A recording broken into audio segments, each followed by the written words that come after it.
Good morning, good afternoon, guys. We are reunited and it feels so good. How is everybody today? And big thank you. Everyone says welcome back. I've really missed you guys. Thank you. Great to see everybody. Before I say hello, let me welcome my co-host this morning. We have got the lovely Miss Martin Muses. Hello, sweetheart. Hello, I'm so happy to be here. It's going to be fun. It's going to be fantastic. Thank you so much for joining us today. I was like, yes, she said yes. I was so excited. And we have got the man himself, Stig Kenobi. Good afternoon. Good afternoon. Hope you're well today. And Doing everyone in the chat better. too. Absolutely. And let me say a quick hello to everybody because we have got a lot of people joining us. We have got Max Relax, we've got Ren Zero, we've got Keely Chow, Roll Tide Keely, we've got our favorite polar bear, Snorter Poopers. Hello. We've got Brandon the anime guy. Great to see you. We've got Dave Bob. Good morning. We've got the Ginger Ninja. Hello, love. We've got the Salty Texas C. A massive thank you for letting me join you last night. I had an absolute blast getting to talk to the guys. It was a fantastic show. I really enjoyed it. We've got our number one project story time. Good to see you, Josh. Good morning. We've got D-Bud Martin. We've got the lovely Lady T. Hello. Great to see you. Let's see who else has joined. Let me scroll up. D-Bud Martin, welcome. Mobile Recluse, good afternoon. Good to see you. SJ Almighty, hello, my love. Good to see you as well. Let's see. A Dega Outlaw, good morning. We've got Deadman Walking 55. Great to see you. We've got Gun Bunny in 6. Hello, ladies. Good morning. Good to see you all as well. And Zacharat, Agent Atwood, great to see you. And OBG 70, good morning. Welcome. And just quickly, let me say a massive thank you to Salty Texas C. Thank you, sweetheart, who sends a 19.99 super chat. Much appreciated. It says, with much respect and appreciation, thank you, Purple, for an awesome live stream last night. Hail. Well, thank you for being a fantastic host. Like I said, it was a fantastic show and it just blew by. I couldn't believe that we'd been there for nearly 3 hours just talking and chatting back and forth. It was so much fun. So thank you, guys. And a big thank you to Brandon the anime guy, says my friend. So glad to see you. Great guest. Absolutely amazing guest. Let's kick Amazon square where it counts. This crap we're seeing is beyond reprehensible. Always great to be here. Always great to see you as well. So thank you. So guys, let us jump into it. I think the best way to start it is to ask way back when this show was first announced. I think it was about 2017, if I remember correctly, when we first got kind of the idea that there was going to be a Lord of the Rings TV show in the works. What did you feel? Were you excited? Were you apprehensive? Well, I can speak for myself since it was around the same time that Christopher Tolkien died. Mm-hmm. I immediately smelt a rat. Absolutely. It was like I could just see it right then and there because Christopher Tolkien was the guardian of his father's works. And he passes on, and next thing you know, they're like, hey, we're going to do a TV show. So I was leery of it from the very beginning. I didn't even know what to think of it. I was suspect of the timing. And then when I heard that Tim Shippey jump shipped, I'm like, okay, that's it. Yes. Yeah. When all the Tolkien scholars jump ship and they had to like make up Tolkien scholars to promote it. Yeah, it's like, okay. All right. Yeah, we had Tolkien scholars coming out of the woodwork that I had never heard of before. Precisely. Did you see one of them on Twitter last week? She had a PhD Tolkien expert thing, and she didn't know what Gollum looked like. Oh yeah, I remember that. Yeah. Yeah, I'm not even kidding. Yeah. She said Gollum wasn't pale or something. I'm like, and I think it was Mara just took a screenshot from the book or something. And yeah, he's described as quite pale from being in a cave for hundreds of years. Yeah. Seems like anybody can call themselves Tolkien scholar these days. It's amazing, isn't it? How do you even become one? Are there classes or? I think you just have to say the right things nowadays and you'll be classed. I mean, obviously, none of us would count because we're all toxic fans, according to Amazon and the OneRing.net. So basically, I could just put all kinds of made up PhDs in my Twitter thing. Pretty much. I think you should do and just see what happens. Yeah. Yeah. Okay. Yeah. I mean, officially, like real Tolkien scholars, often they're professors and they have a long published history of scholarship on his works and the like.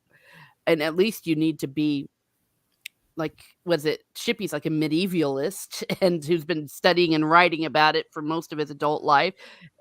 Many other people, like I said, they're professors, but now that I'm thinking about it, most of them are men, so that's probably why no one else wants to listen to them either. Yes. Forgetting that, Tolkien was a man too, by the way. Yeah, he wrote all. It's kind of like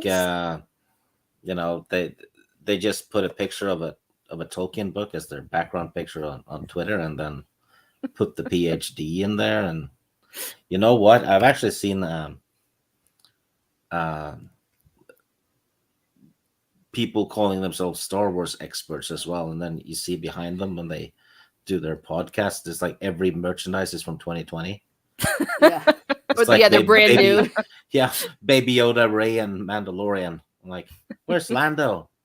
Or how far back does your knowledge actually go? And I'm fine with people, who just come in, say they haven't read the books, but they really love Peter Jackson's films. That's fine, whatever appreciation you have for Tolkien is fine. But it's the people that say, especially from Amazon, they seem to be implying that they can do better than Tolkien himself. They can take what Tolkien did, but we can build upon it, guys. We can make it better. That's the equivalent, literally, of saying you can improve on Shakespeare. Yeah, I mean, because Tolkien is just as great as Shakespeare. I'll fight people that'll say otherwise, but I mean, definitely, as it is recognized as some of the highest quality literature, definitely of modern times. Yeah, I actually started rereading The Lord of the Rings a while ago. I hadn't read it in ages, and the first thing that hit me, I think it was around chapter 2, after all the exposition, how insanely well written that book is. Because Tolkien manages to do info dumping while telling the story. You hardly even notice it because the hobbits are discovering this and that as they move along with the audience. It progresses very, very well. Yeah. Let me just quickly say a massive thank you to Project Storytime. He sent a member chat, and StreamYards being StreamYards doesn't show it, but he said he has been a member for 12 months, a berserker. He says, have a great show. I'll be lurking. Welcome back. Thank you, Project Storytime. I really appreciate that. Thank you, Han. But as you're saying, it really does. It is, if you're going to... I think it's not above saying that Tolkien is the father of modern fantasy for a reason. Yeah, and then you have Robert E. Howard, who's the weird uncle. Yes. It's true though, because he did, well, it's called Sword and Sorcery, but it's basically the same. He predates Tolkien. Actually. Yes, he does. Yeah. Yeah. And Dave G. Sound, good morning. He says Shakespeare had it all wrong. We'll fix what he meant to write. Exactly. Yeah, exactly. Let's rewrite that to be or not to be. Obviously, that's to not be for or not to audience. be, and then you have a list of pronouns he has to pick. No, don't you do that to me. Well, since we're talking about rewriting it, let me get your take on the very well talked about now 1 minute trailer that finally dropped on the Super Bowl. What were your initial thoughts? What did you think of it? Do you think it was worth waiting for? Do you think it should have been longer? Do you think that they kind of rushed it out? Well, my thoughts throughout the whole thing and after was, what the hell did I just see? I had no idea, like, who the hell are any of these people and what are they doing? I finally I figured out who Galadriel was, but it even took a second for that because she was looking like she'd stolen some leftover clothes from the Battle of Hoth in that one scene. And you know what it looked like? It looked like when they're climbing the wall in Game of Thrones, but they had Laura Croft do it. Oh, yes, I got It looked very like a strong Game of Thrones vibes. It from looked that like a trailer. cut scene from a video game. You know, Yeah. press X to avoid the debris. Yes, Yeah. to shuffle sideways. Yeah. Yeah. Yeah. Oh, and then to get the Daedric artifact when you get at the top, Yeah. I've seen a few articles saying that the CGI looked very cheap. I don't know if it looked cheap, but it certainly didn't really compare to what we've seen from the films. And given the fact that these films, the Fellowship is 20 years old now, the CGI still looks incredible because it was used sparingly. Yeah. They use models, Mm-hmm. which always looks better. But some of the scenery shots though did not look terrible in the trailer. But it was like I'm willing to bet if there's a lot of creatures in there, they won't look as good. No, we'll be at that one shot of what I'm guessing, was it supposed to be a troll, do you think, that's kind of looming down? Yeah, I think that, or a Mhm. goblin maybe. I don't know what the hell it was, but That was a cave troll. That was a cave troll. I thought Okay. it might I think be, so. but it looked really bizarre because they've added horns to it for some reason. I was like, Oh, maybe it was horny. Yeah. Well, see, that's the thing. When you're all sitting there and you're going, well, maybe it's a this, maybe it's that. Well, and half the characters, since they're all made up, they're new characters. Of course, I didn't recognize any of them. It's like, okay. They do, Who's and the that? characters that they did have, because the trailer flashed by so quickly, you're almost having to go back and pause it, scene by scene, just to get a good look at and figure out what am I actually looking at. Well, Exactly. to be fair, the original teaser trailer Mm-hmm. for the Fellowship of the Ring kind of did that too. No, the original teaser trailer was them walking, the Fellowship walking over the mountain. That shot. Oh, the second teaser trailer then. Yeah, because the very first one was the one for the whole trilogy, and you just see each of the Fellowship coming up over the mountain, and it said like Fellowship of the Ring, whatever. Yes, so it you was knew like exactly. sweeping shots, wasn't it? If I remember correctly. Yes, yeah. That one has a little snippet of a deleted sequence in it. It's there was supposed to be a fight against orcs when they reach Lorien, because they were being chased. And you see a shot of Legolas spinning around with a bow, about to fire at someone. And that's from the deleted fight. Mm-hmm. Oh, yeah, that happened. Yeah, that was, I think, in the first teaser trailer for the Yeah, Fellowship. very Yeah, not first. the one There's for the some- trilogy. And there's some orc shots in there too that isn't in the movies at all. Yeah, but here's the thing, though. When you saw Legolas, you're like, oh, that's Legolas. When you saw Aragorn, you're like, hey, that's Aragorn. Oh, there's Frodo. There's Gandalf. In other words, they were characters that you knew who they were. Yes. Yes, and even obviously, had you not read the books, you could still kind of pick up on, just by the looks of them, okay, here's an elf, here's a dwarf, here's a human character. Exactly. He's a wizard. He's a wizard, yes. It's weird to see Galadriel wearing armor and carrying a sword around, because yes, not just armor, plate mail armor. Yeah, which is I don't know, but it's just it's kind of like, well, she's a sorceress, her magic is better than a sword anyway.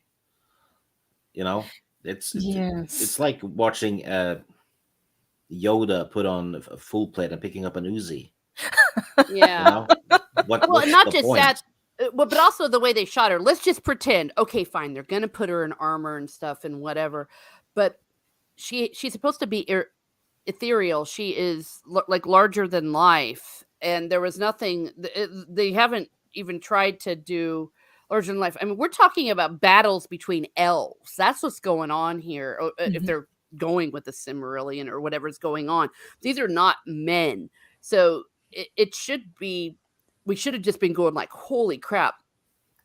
Perhaps similar, but not the same to when Galadriel was imagining what would happen if she had the ring. Mhm. Not that big, because obviously she wouldn't be evil, but along those lines, if they wanted to portray something like that. Yes, and Actually, that's a good point, because when we watched the trailer for Fellowship of the Ring, everyone went, okay, that's this scene, that's that character, blah, blah, blah. Everyone knew exactly what it was. With this one, it's like, what the fuck's going on? Mm-hmm. Nobody knows what the heck is going on. yes, and this is a Galadriel who is already, at her power. This isn't somebody who is, becoming a powerful character. She's already up there, isn't she? If I remember correctly. Yeah. Well, she's this isn't old. somebody who's growing into what she will become. Yeah, I was about ready to say, because when this is not set too long in elf years before the Fellowship of the Ring. The Galadriel is one of the oldest creatures in Middle Earth. They even say she's older than Shelob. We're talking 8,000 years old, I believe, is her age. Maybe even up to 9,000. They're not sure. So she shouldn't be looking that young either. I mean, she should look maybe. Elrond.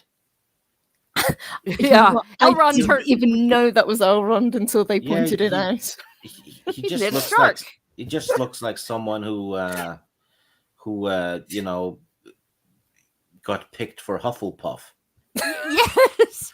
And is about the same age as a kid, just got 11 years old. He should not look that young whatsoever. I mean, no.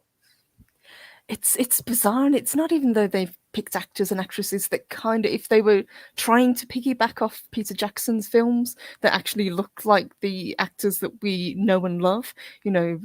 The lady, although she's very beautiful, does not really resemble Kate Blanchett. The guy playing Elrond really doesn't look like... The Galadriel actress would probably have made a great Eowyn, to be honest. Yeah, that I could see. Yeah, actually.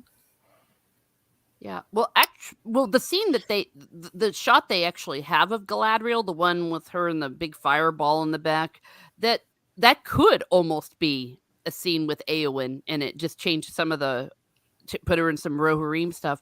That was how she looked, and I love Eowyn. She is actually one of my favorite characters, and I love her from the original trilogy. But she is a human. She is a human, and elves and humans are different. I know it sounds so weird that we have to say it. It's like the difference between, I was about to say cats and dogs, but even further than that, it's the difference between a kitty cat and a lion. You know what I mean? That's the difference between an elf and a human. I can answer Dave's question. Yes, please do. In order to create, you have to be able to dream. If you're too woke, you can never dream. Yes, and do you think that this seems to be a pattern? I know a lot of people, we've seen it with your beloved Star Wars, we've seen it with Star Trek, we've seen it with so many IPs. Yeah. They take the name of whatever it is, they want the fan base that comes with it, but then they turn on the established fan base and try to appeal to this new mythical audience that never seems to appear. It's kind of like, when people used to write fan fiction on forums, they basically take the pieces that the writer has created and use it as a sandbox. It's pretty much what they've been doing, because if they had any talent or creativity, they would have made their own stuff. Yeah. Like Tolkien did back in the day. Yeah, he even said he wrote it because he wanted to write the English myth that didn't exist. He said he wanted to write the great English work that he wasn't able to read. So he didn't see it, so he wrote it. But in answer to the question, I am adamant at this point that it's not just about they just don't have creativity, though there is truth to that. I believe that they have an iconoclastic attitude.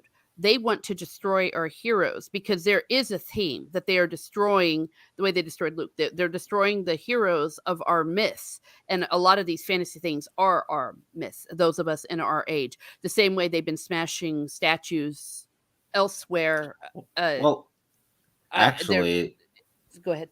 well, if you think of, the United States is one of the youngest nations on the planet, right? Yeah. Mhm.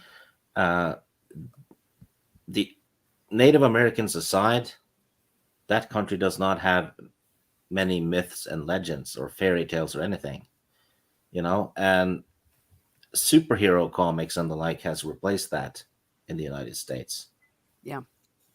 And they were the first to go, that got altered. Superman's gay now, I think. Yes, Luke yes. Skywalker is dead. Han Solo is dead. Well, not only are they dead, they destroyed them before Yeah. they were dead. They destroyed Yeah. everything that made them special. They turned them into creatures of despair and actually unlikable people. Yeah, basically, destroy the character, and then kill off the character. Yeah. Yes, and it's the whole idea of wiping out what came before and trying to replace it with what's now. And when they get pushback, as they have with this, that's when the everybody's racist, everybody's sexist. This is when the excuses come out, and we saw that with this trailer. Now, this trailer hadn't even dropped before we had articles coming out attacking fans. People hadn't even gotten to sit down and watch the trailer and give their thoughts before we were already being told that we're horrible people for not liking what we were seeing. Exactly. And I was on Lady Gravemasters on Sunday, and I said very adamantly, because one of the people from a certain OneRing.het said, well, give it a chance. You need to watch it, blah, blah, blah. And I'm like, I don't have to. I don't have to do a damn thing. And I don't have to do anything you tell me to do, especially after the horrendous things you've been saying on Twitter. I don't have to give anything a chance. I don't have to get, I mean, I don't care what it is. I don't care if it's the next Pride and Prejudice that makes Colin Firth look like a cuck. I don't care. I don't have to watch anything. And I certainly don't have to watch something that's going to be more unpleasant than sitting in a dentist chair. Screw off, especially after how horrible they were. I mean, what? It's like a weird kind of verbal mental abuse. It's like, what are we supposed to do? Bend over and say, please, sir, may I have some more? Exactly. It's the whole idea of we've made this thing, enjoy what we've made. If you don't like it, you're a bigot, and then move on to the next shiny thing and forget about it. It's like bending over and spreading your cheeks and going, yeah, well, she's already put on the strap on, so why not?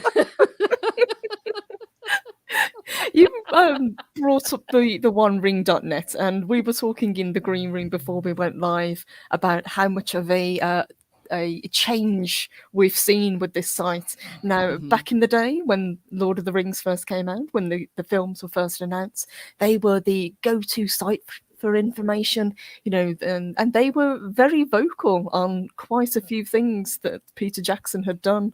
I remember the OneRing.net having a go at Orven at Helm's Deep. Yep. Yeah.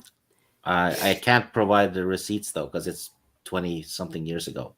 Yeah. But Liv Tyler even mentions the blowback on the bonus discs on the Two Towers, I think it is.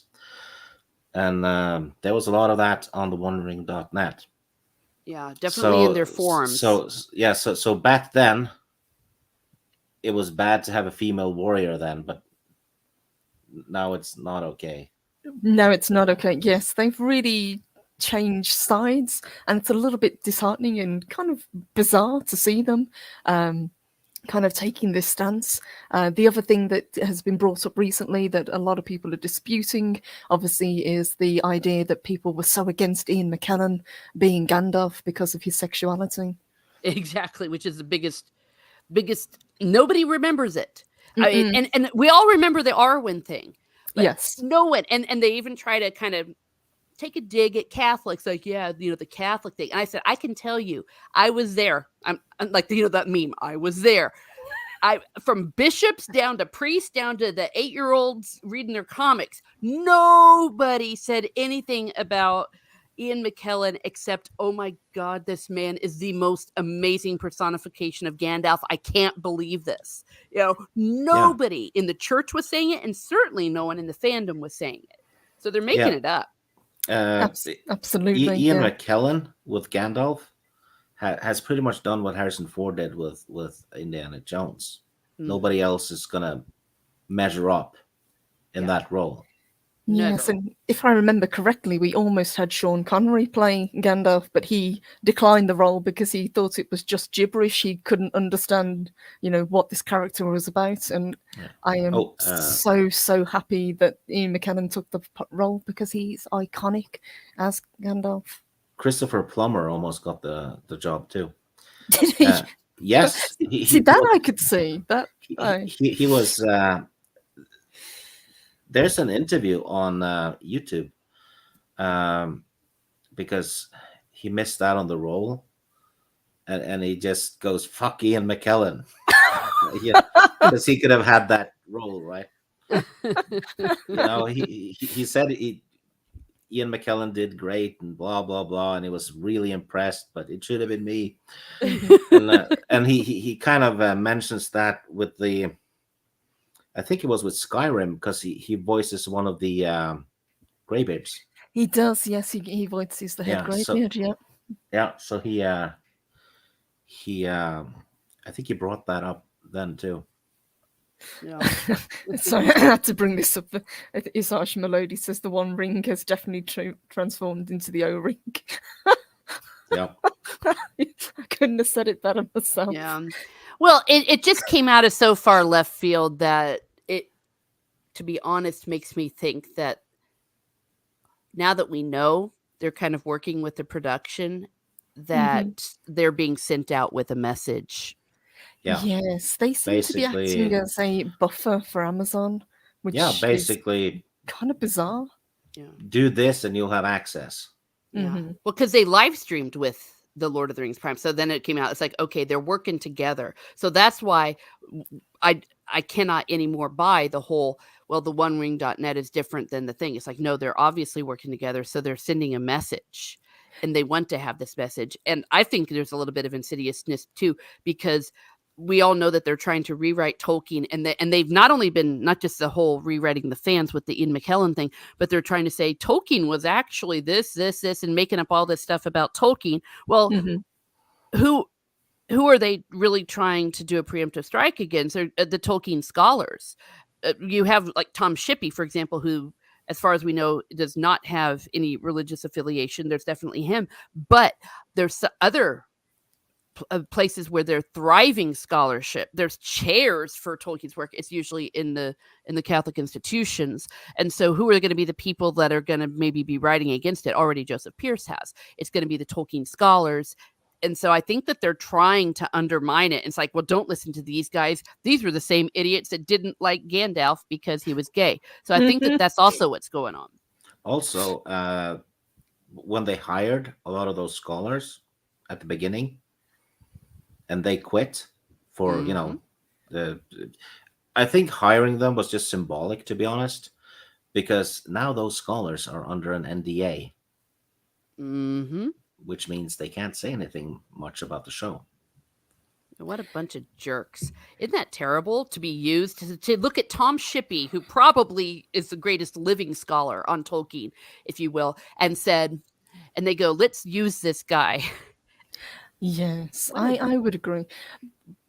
How much blame would you lay upon the Tolkien Society? Now, we know that when Christopher Tolkien was alive, he was the staunchest kind of advocate for his father's work. He was very careful about what kind of adaptations were made. But when Peter Jackson wanted to do the films, he was very much involved and was told that, this is, if you're going to do this, this is how it's going to be done. Now we no longer have that kind of buffer. The Tolkien Society seemed to be very lax about what can be considered Tolkien's work.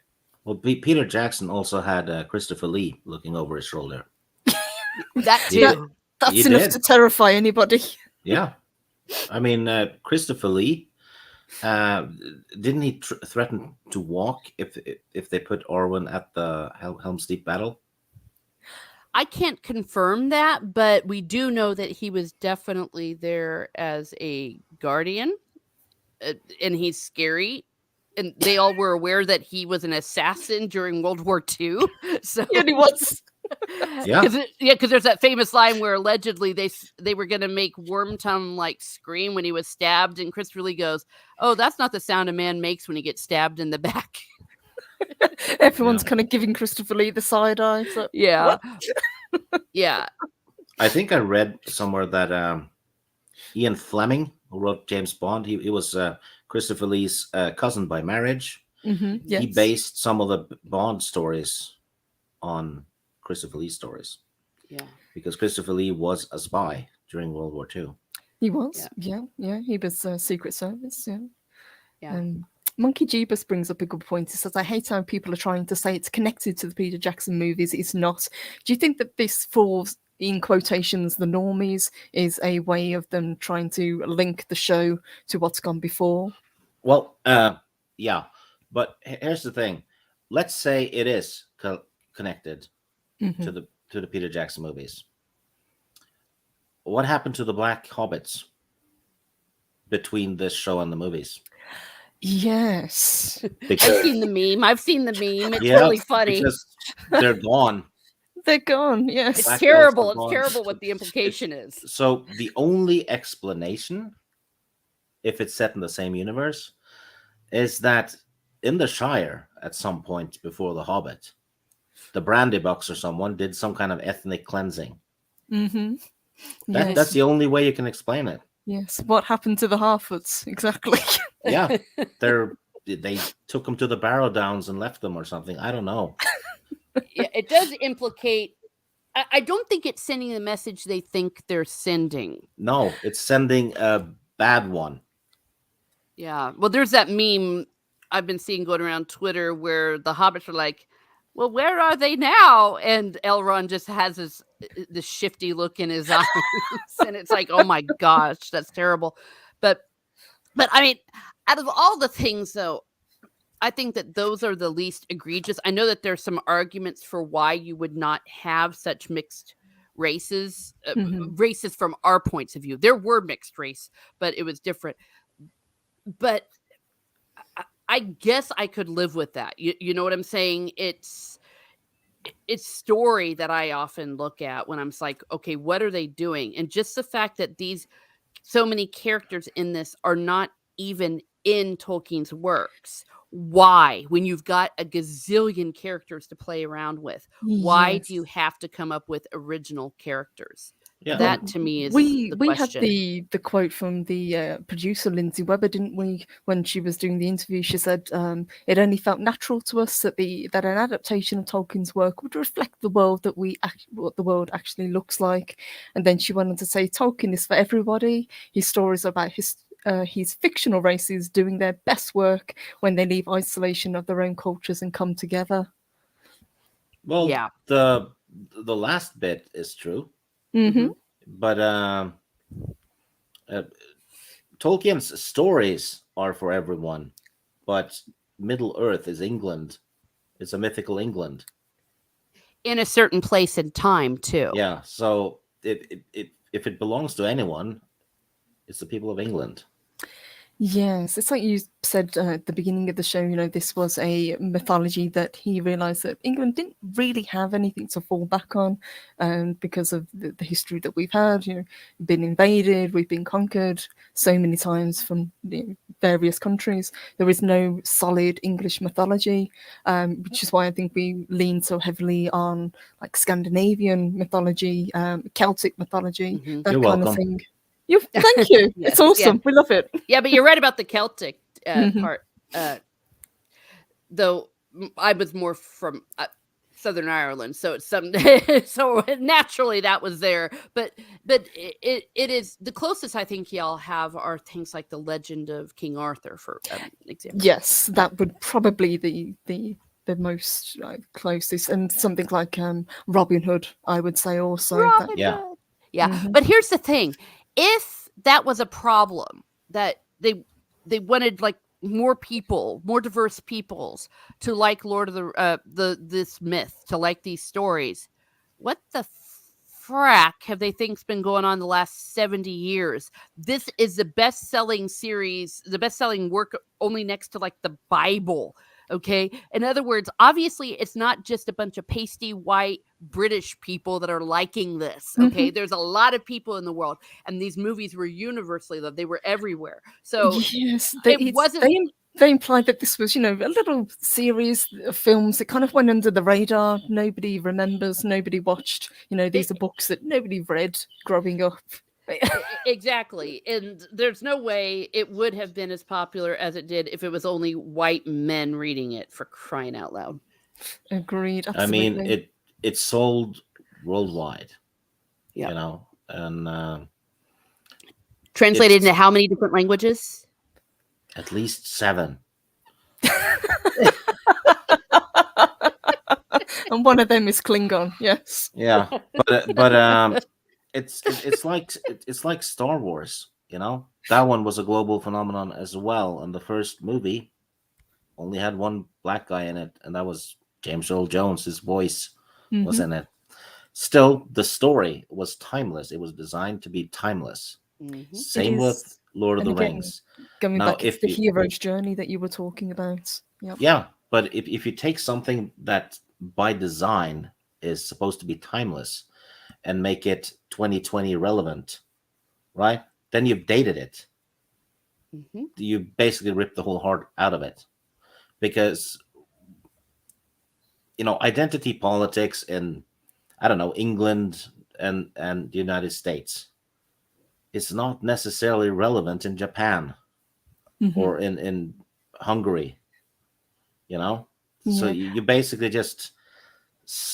you're basically saying that, this is for us, at the same time as they're saying that it's for everyone. What do you guys think about this whole push and idea that unless you can directly see yourself in a character in a race that's portrayed in a film or a book or a game, then you're not being represented? This seems to be something that's become more and more prevalent in the last few years. It's narcissism. Because the people are trying to make the story about themselves. And if the only thing you need to see to feel represented is a skin color, then you're pretty damn skin deep to begin. You're only skin deep to begin with. Yeah. It's. I mean, one of my favorite movies growing up was Beverly Hills Cop. Yeah. And by that logic, you can't enjoy it. Exactly. Yeah, I know. I didn't feel represented as an African American cop from Detroit. Yeah.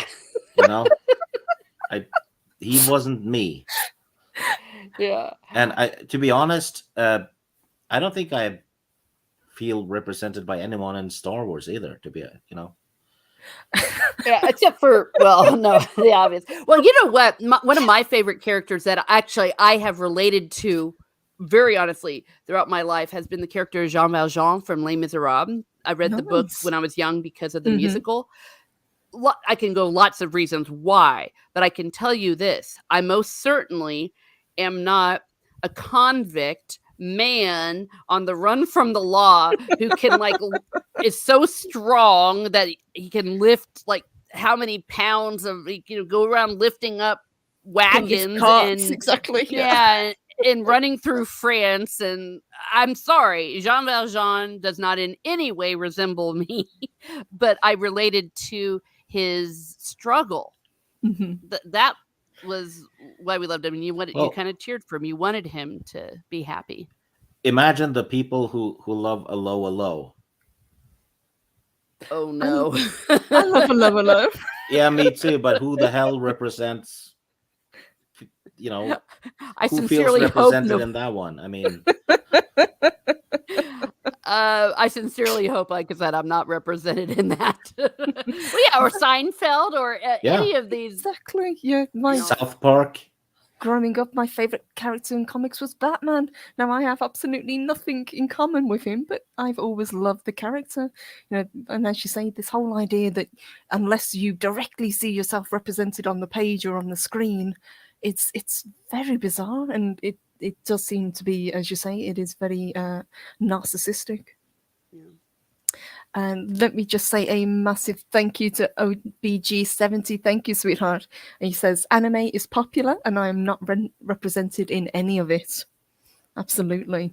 I agree. And that is why anime and manga is doing so well at the moment. Because there is the identity politics isn't there. They just tell a great story. Yeah. Come to think about it, one of my favorite cartoons when I was a kid was the Smurfs. I most certainly am not a blue little creature living in mushrooms. Yeah, I used to watch Tom and Jerry, and I'm not cruel to cats. Wait.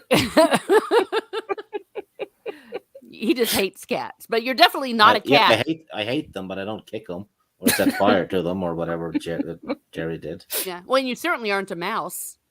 No. I was watching the chat, and there was a lot of talk about the way the dwarves are being portrayed, especially the female dwarves. Now that seems to be a massive sticking point for a lot of people. We know that Tolkien's dwarves, the ladies, it's established that they also have beards. They have a certain look. In fact, they look so similar to the male dwarves that it's almost it's a joke in the Lord of the Rings. Yeah. Yes. It's a huge part of it.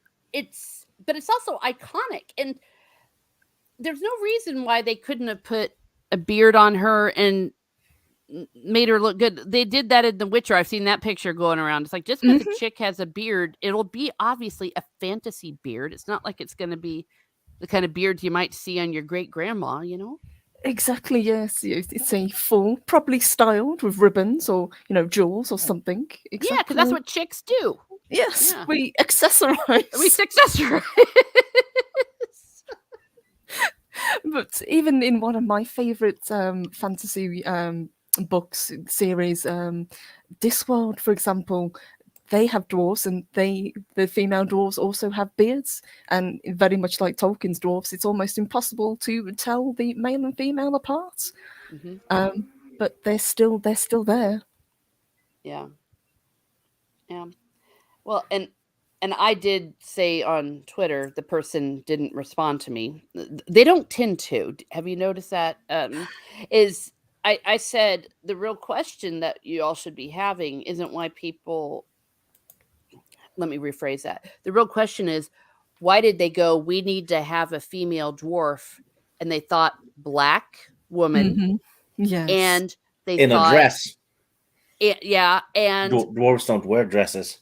Exactly, and a rather large one, or one that. Yes. So they're like, ugly black woman. That's what I think of when I think of dwarf. Now that is racist, and I'm not even saying she's ugly. I have not seen what the actress looks like in real life. She's probably just like the actress who played Rose Tico. She's probably very beautiful, but they made her look unattractive. Would imagine so. Yeah, I saw the picture that they released of her, and I thought that this is quite a cruel thing to have done. One, it wasn't a particularly flattering shot of the lady. The dress isn't particularly well fitted to her. She is, as you say, a little bit larger, but still, still attractive. But I thought she just looked very odd. And then there's that kind of, it looks like gold glitter that they've kind of put in her hair at the parting that looks really bizarre. Yeah. Yeah, so they shouldn't actually be too proud of what they have done. It's really gross. You know what? It kind of is though. All this, I guess, franchise appropriation. It's basically, imagine you have a house, and a bunch of people just move in, and they start using your furniture. They tell you can't watch TV because they're using it, and then eventually they'll push you out. And when you're outside, they just take the house and everything in it. Change the locks. Yeah. Yeah. It's basically what's happening, and this is why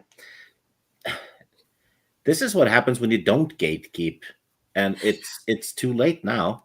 Yes, I used to be quite against gatekeeping, Yeah, and I completely changed my outlook on it, having yeah, seen what's happened to so many IPs and franchises and things that people love over the past few years. No, you gatekeep the hell out of whatever you love because they will try and take it from you. yeah, and it's but I used to be against it too, but now it's just um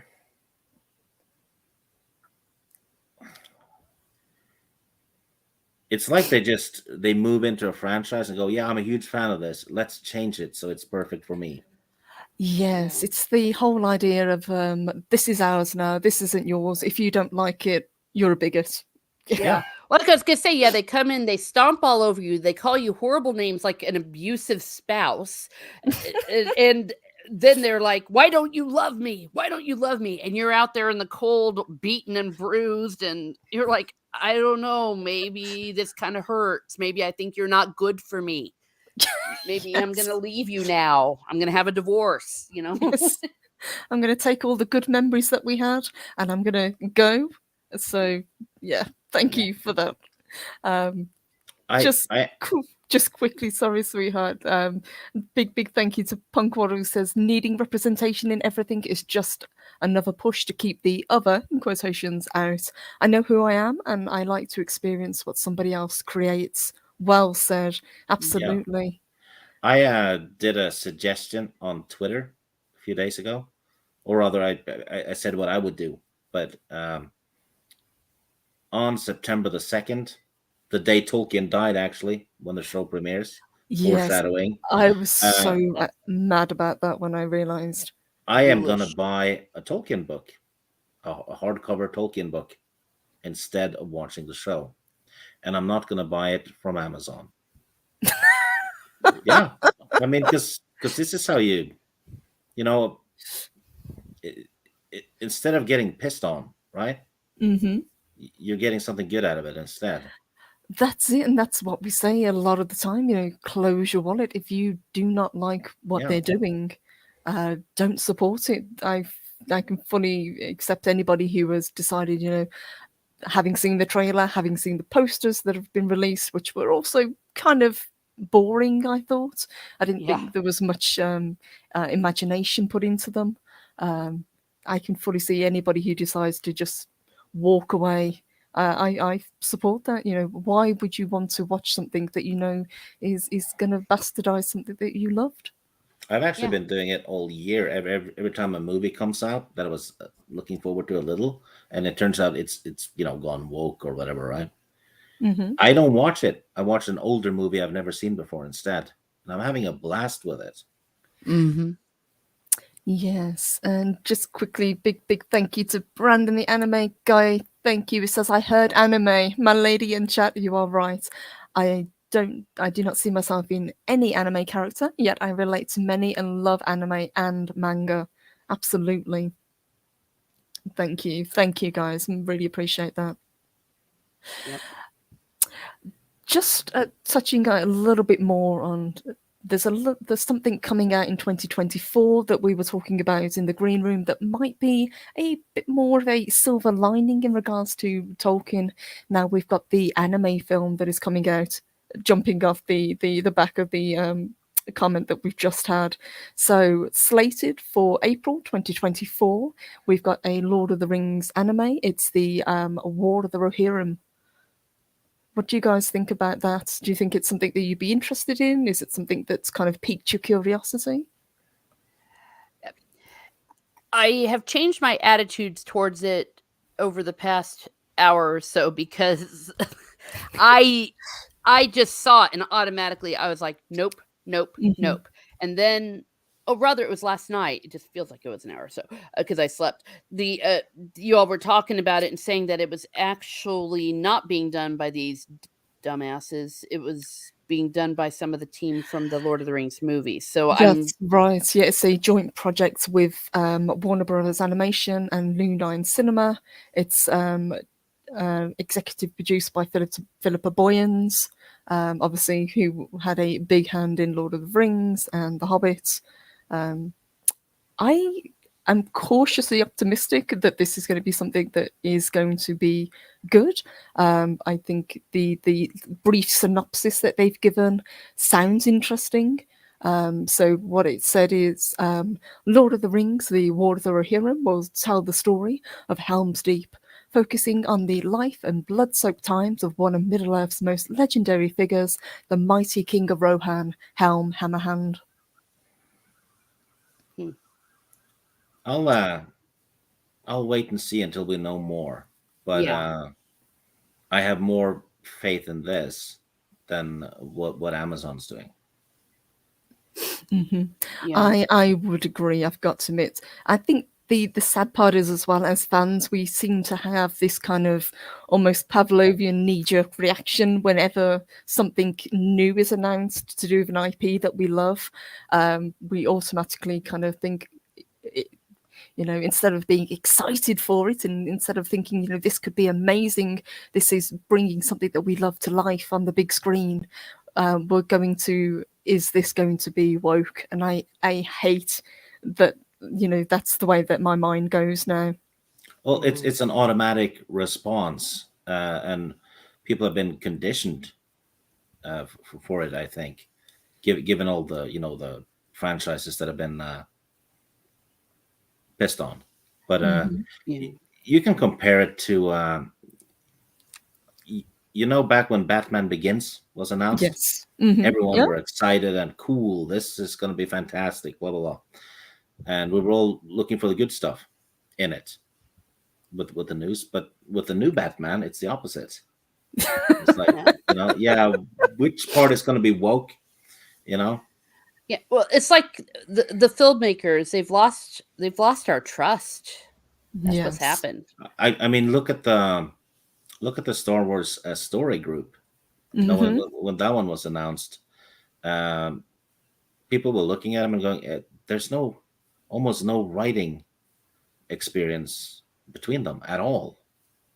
I mean, 2 or 3 of them had been involved with a few episodes of obscure TV shows 10 years earlier, but that was pretty much it. I think one of the story group people was he was working at GameStop or something, and he had a blog, something like that. It's like they put a $4 billion franchise in the hands of these people. Look what happened. Yes, and it's not just Star Wars. We've seen it with Star Trek as well, with SGD. We've seen it with the CW. We've even seen it with the Marvel. We've had writers for Marvel that have never even opened a comic book. Yeah, some of them even admit that they don't know the source material. Yes. But if you look at Star Wars back under Lucas, Mm-hmm. the writers they hired were experienced writers. You had Terry Brooks, you had R.A. Salvatore, Troy Denning. All of them were very experienced. Well, and the writers that George Lucas brought on, like for The Empire Strikes Back and all that, they were experienced. They were great movie makers. It wasn't someone that maybe had directed an episode of Happy Days 2 years earlier.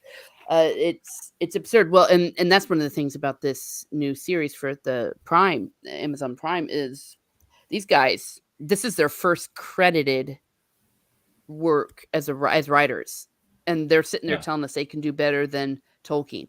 The greatest writer couldn't do better than Tolkien, let alone people that have never really done it before. I mean, fantasy writers that have sold millions of books, I've seen a bunch of them say, "No, I can't compare to Tolkien. He was a better writer." Mm-hmm. Yeah. They admit it openly, but they're like, "But I hope you like my books too." Yes, which is fine. Yes, the depth and characters and the lore and the history that he brought to his books, not just with the Lord of the Rings, but when he wrote the Silmarillion, which is basically just a history book. It's not meant to be read as a novel as such. It's something to delve into, to get the deep lore of this world that he created. And this culture war thing that everyone's talking about, that everyone's pretending to boycott. Yes. But this is it. because this is Tolkien, most of everything else springs from that. I mean, Yep. even sci-fi writers and stuff have said, yeah, inspired by Tolkien. You know, George Lucas was inspired by Tolkien. Everything kind of Yes. springs from that.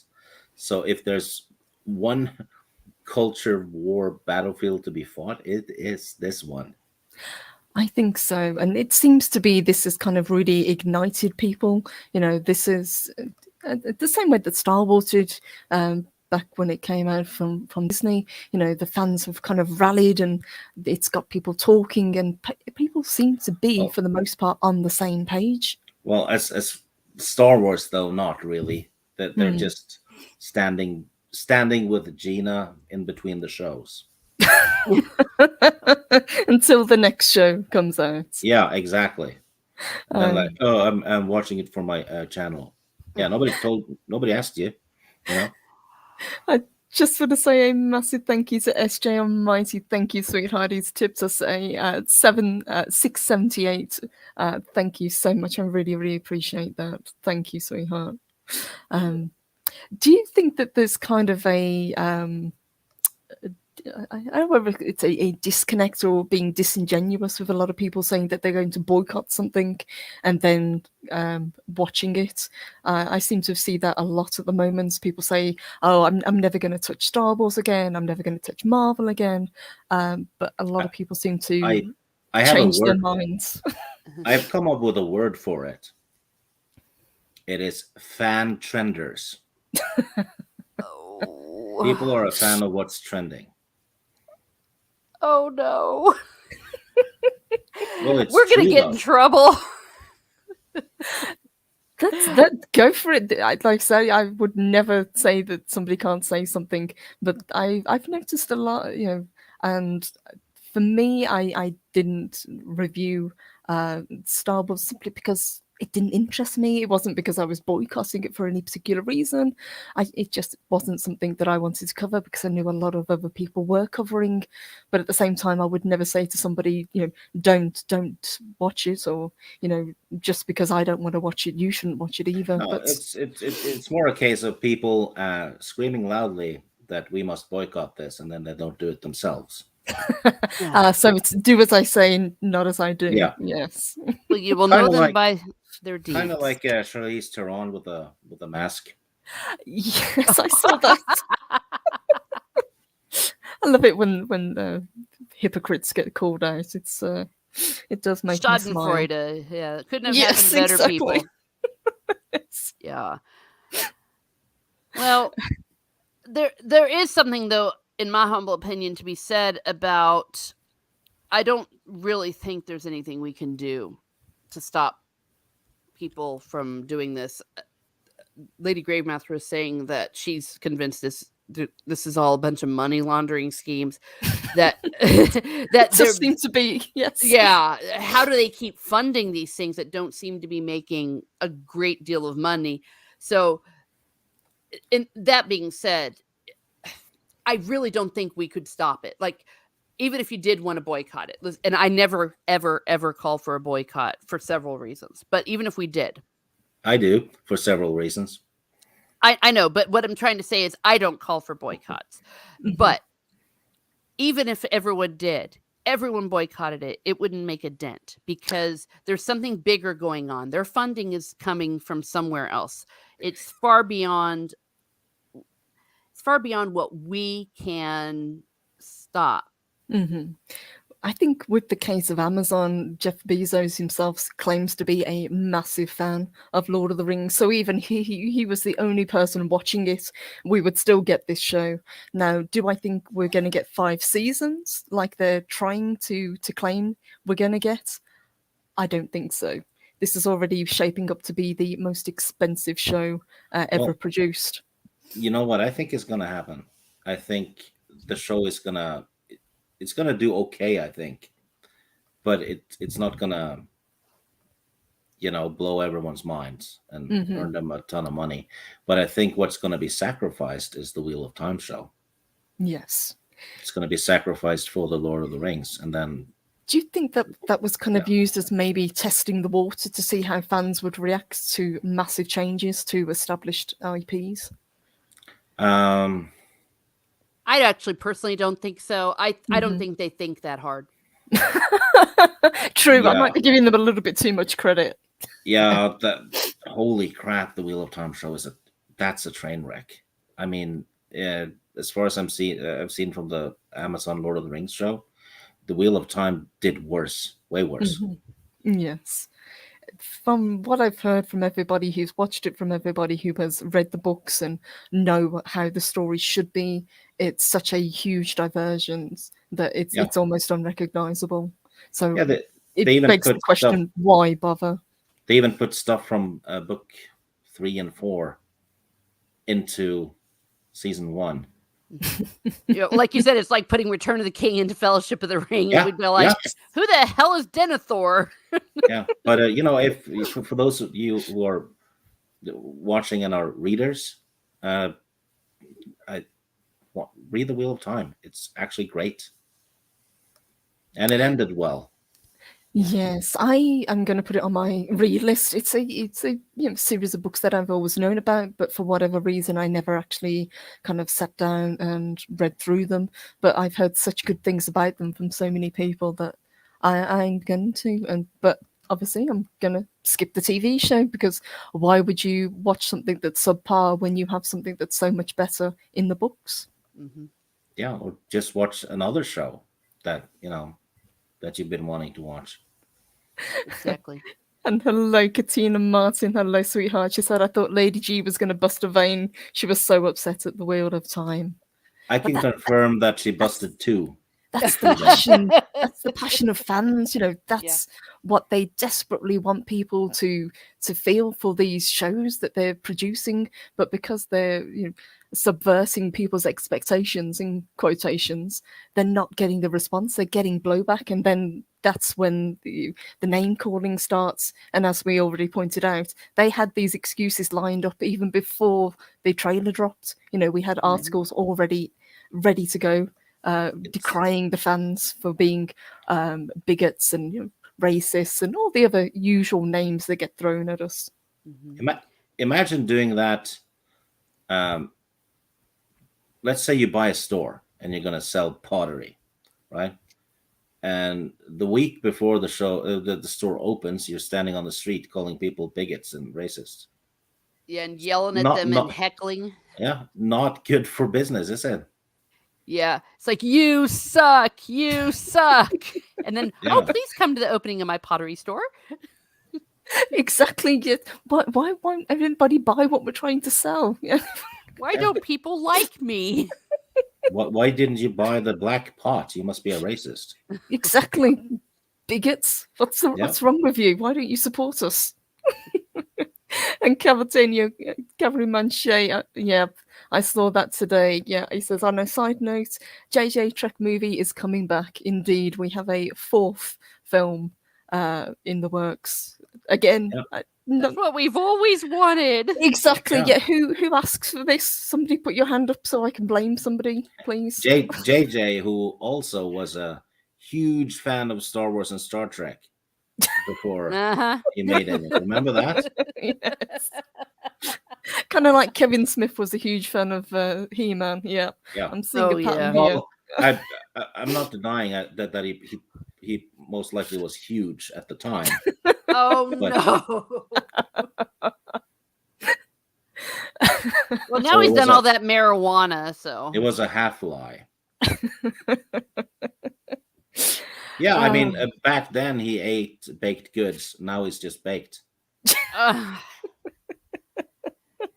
Kevin Smith, what a letdown. I was never a massive fan of him, but to see his, I suppose, true colours, and I don't know whether it's because he spent too long in Hollywood or whether this was who he actually was at the end of the day, it was a bit of a letdown, I think, for a lot of people. I always thought he was an overrated asshole. Yeah, I liked Dogma. That was probably my favourite of his films. That was about it, really. And hello, sweetheart. OG Star Wars. She said, we can never trust corporates to preserve these laws.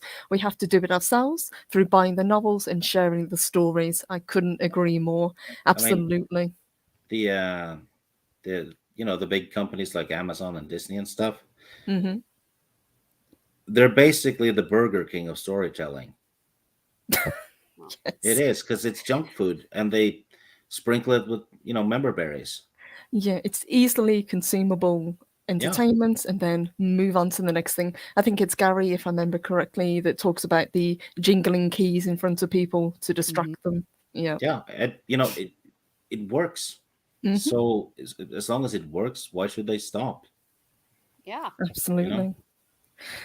This is going to be one of those things I don't think is going to really let up between now and September. I think it's going to keep escalating. I think there's going to be more and more pushback from fans. I think there's going to be a massive divide by the time the release comes out for this show between Amazon and OneRing.net, and then the people perhaps on our side that are saying, you could have done better with this. Here's what we would have done. But I would be curious to see what else comes out. Yeah. Here's what we would have done. We wouldn't have done it.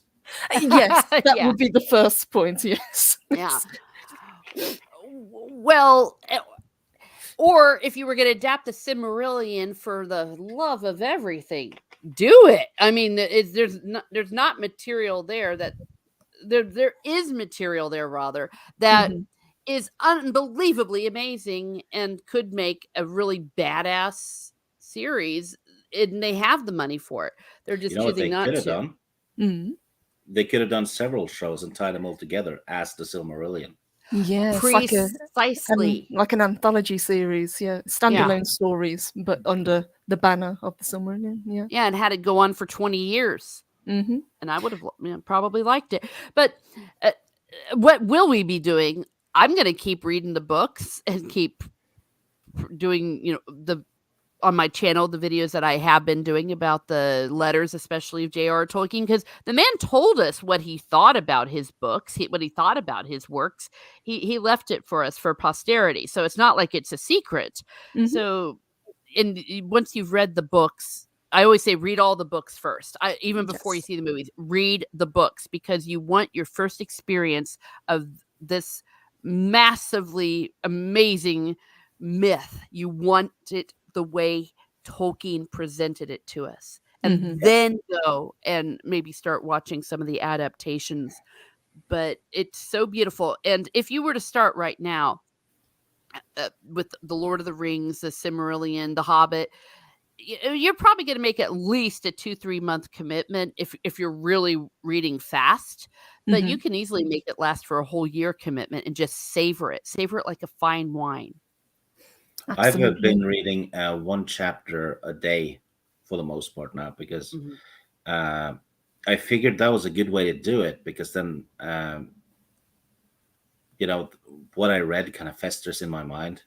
It just makes me think about the chapter, almost like an episode of a TV show before you could binge.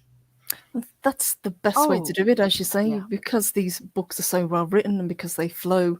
You can really kick back, you can read them and enjoy and take your time with them. There's no reason that you need to rush through them. Yeah. And just let it unfold. Stieg is not a big fan of the songs, but I love the songs. I like the songs. Yeah, I've got to admit, I have a soft spot for the songs. Or did I use your name in vain, Stieg? Is it just that you don't like when they do the songs? Yeah, like don't sing if there's a Nazgul behind the hill looking for it. So it's not the songs themselves, it's the timing of the songs. Yeah.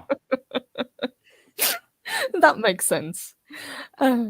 There are a few parts, where Sam's like, this reminds me of something, and he'll just sit there and start reciting in the middle of a field. It's like, okay. Tom Bombadil, like, he just meets new people, and he starts singing and dancing to them. If that happened in real life, they probably would have shot him.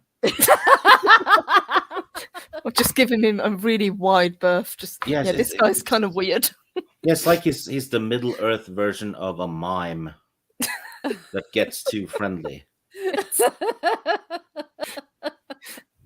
We'll just kind of divert around him and carry on. We don't have to actually interact with him. He's a little bit odd. He's been in the woods for too long. There's a reason why he never gets visitors. Yes.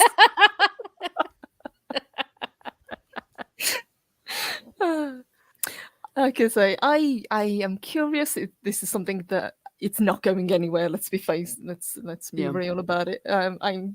I think between now and then we're going to be called a lot more names. I think there's going to be a lot more people blocked on Twitter, which I'm looking forward to. But I think anybody is going to be unblocked by the time that the Amazon show finally drops, which Yeah, I'm fine with. I think me and Lady Gravemaster and Mora were a ground zero for the blocking. Yeah. Yes, I think a few of them in the chat have been blocked as well so far. I think Andy Yeah. Masterson said he has as well. So I haven't been blocked, and I'm sitting there calling them anti-Catholic bigots, and I don't know what you have to do to get blocked. I mean, gee whiz, but I'm not trying to get blocked. I'm just maybe it's saying because it. you're a lady and they don't want to be accused of being sexist, perhaps. But I don't think that Maybe. that's the case because they've already blocked women. So They who blocked knows? Alasia Allen, who sits around and knits all day, for crying out loud. Get the knitter, get the knitter. Oh, so she was nitpicking then. Oh, Yeah, but I'm going to keep my eyeballs on it because I've noticed that they kind of shut up with their attacks. Maybe Mhm. Amazon phoned them up and said, "What the hell are you doing, you dumbasses?" Because that was all the news that was going into the trailer was, "Oh, they all think we're bigots. Oh, they all think we're they're making up shit." So even if they were the ones that started it, maybe they're the ones that are going to stop it because it really is bad publicity. it is. And even, this whole idea that we're the vocal minority isn't the case because, as you've seen, if you've been on either the Amazon UK or the Amazon US with the trailer, it's downvoted. One of them, I think the UK one, it's been ratioed, and the American site, it's not far behind. So this isn't trolls, this isn't bots, this is just people trying to get across a point that they don't like what we're seeing. Mhm. Yeah. But we live in interesting times, I think, is the best way to do it. And I, for one, never expected Tolkien and Lord of the Rings to be so contentious. Yeah. Well, frankly, neither Tolkien nor the Lord of the Rings is contentious. It's these idiots. Right. I don't know. It's if you were to try to explain to an alien, that comes to Earth and explain to them what's going on in this planet right now, they would think we're batshit crazy and just get the hell out of here. Yeah, I'd be inclined to agree with them, having what I've seen for the past 4 or 5 years. Yeah, it's gonna get. I don't think it's gonna get necessarily worse. I think it's gonna get more absurd, especially from the OneRing.net. Yeah. Because the stuff they're doing is having a negative effect overall. Even people that were kind of for it are now turning against it because of the OneRing.net. Yeah. So I think they're going to get more desperate. Perhaps. I don't know. It's so funny. It's sad. First it was the Tolkien Society, now it's the OneRing.net. It's like how many more people that people loved and listened to and thought that they were, if not non-partisan, at least fair. How many more are going to kind of bend the knee and join the other side? Yeah. Well, I have nothing to do with the Tolkien Society anymore, and I for sure had. Oh, they have blocked me too. Oh, really? Yeah. I got voted off that island pretty damn fast. Father Miller got blocked as well. They're blocking priests. Oh my God. Tolkien sitting over there in his grave going, "What the hell is going on, kids? What the hell are you people doing?"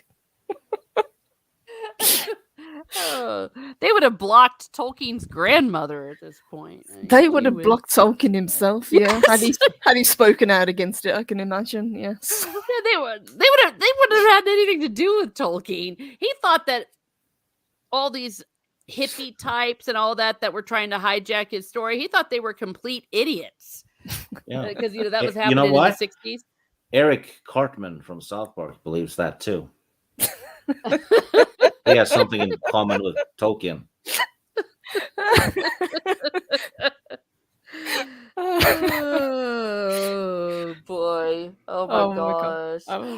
a good one. There's one. What's it called? Torque. Tork. That's a decent Twitter account, and I think they have a website. Good. Yeah, they are good. I've been following them for the past few weeks, and I think they're pretty fair with their assessment of what's going on. So, like you said, there are good fan sites. There are, people that just want to actual report. fan site. Exactly. Yeah. Before we wrap up, guys, what have you got coming up? Tell everybody where they can find you. That's rather personal, madam. I apologize. I've overstepped. Phrasing. What have you got in the works? Is that better? I didn't kiss and tell, but no, it's well, nothing much. Not doing that many streams lately, due to me sleeping during the night. No, imagine that. How's that going for you? I don't know. I'm unconscious,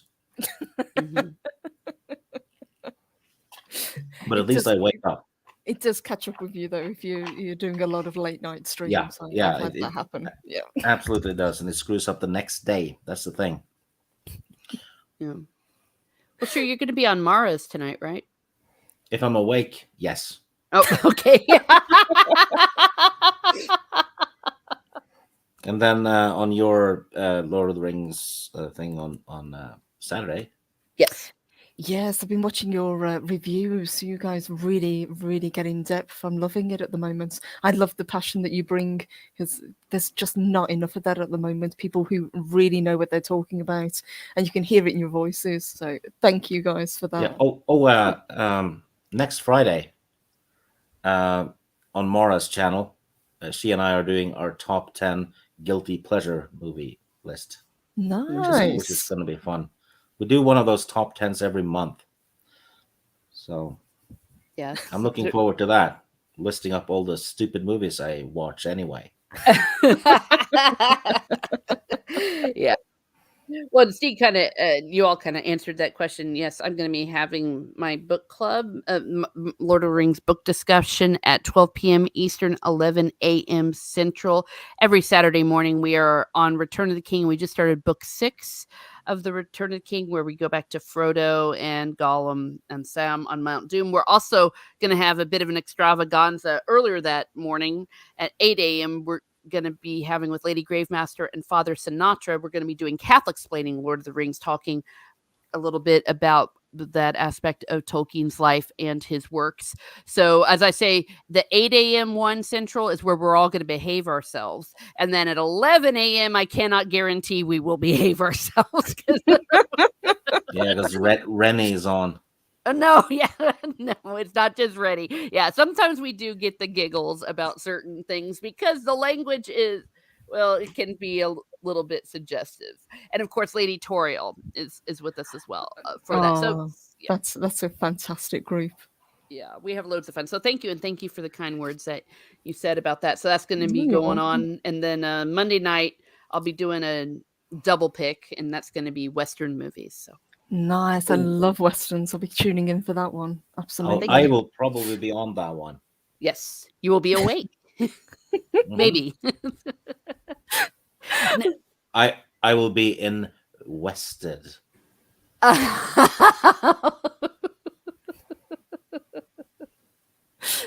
Let me just scroll back up because I think I've missed a super chat that hasn't shown up but did show up. Let me see if there it is. There it is. My apologies, Psycho Dwarf. Sorry, sweetheart. It says jacked up sleep cycle and Kitty sleeping spell. Thank you. Great to see you as always, Psycho Dwarf. Sorry I missed that. Well, maybe you're short-sighted. Or maybe I'm just stupid. I think that would probably be the most likely explanation. But thank you. Seriously, guys, thank you so much for joining me today. I had an absolutely fantastic time getting to talk Lord of the Rings. I think it's something we're probably going to be doing again at least once or twice before this show finally drops. So I would love to have you guys back on if you'd be interested. Oh, for sure. Well, thank you very much. Yeah, sure. Awesome. Let me say a massive thank you to everybody in chat. You guys were on fire today. We had some amazing comments as always. It's great to be back. Thank you guys. I really, really did miss you all.